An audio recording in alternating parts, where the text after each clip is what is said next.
When I would let my mind go to all the possibilities, I was absolutely terrified of where a 15-year-old girl could be. My youngest sister was missing.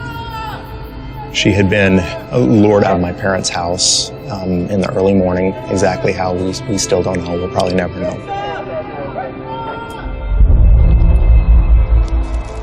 They arrested the man who did it. The investigators, the police, found some of her remains, buried 19 feet deep.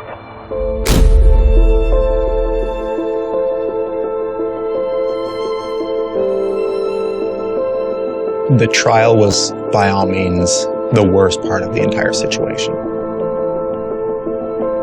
I was left with all of these horrific images, reliving the nightmare. During that time, my father was also struggling with cancer. He passed away not knowing where she was. Several years after, my mom passed away as well. I was in my mid-30s, and I felt like an orphan. And I felt so betrayed.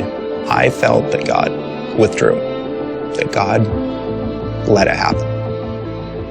It was about that time that I gave up trying to control my drug use. It was too much.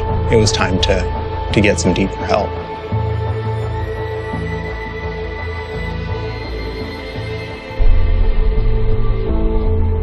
I had been sober for well over a year and had been through all 12 steps to the best of my ability, but I was still struggling. I couldn't understand why, if I had gone through these steps, why was I feeling like this?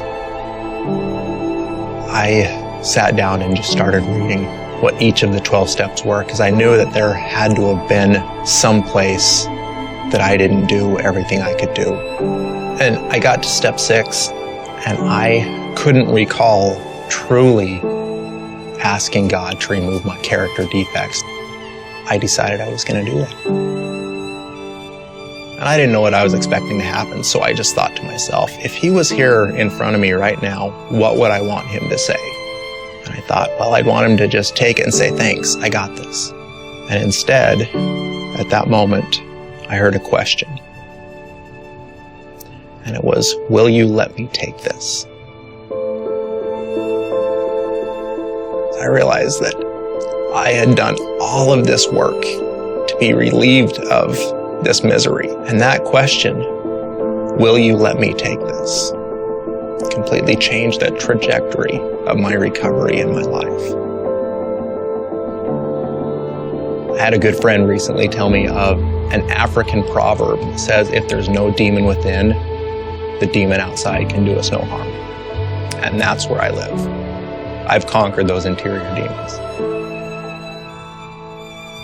Nothing on the outside matters.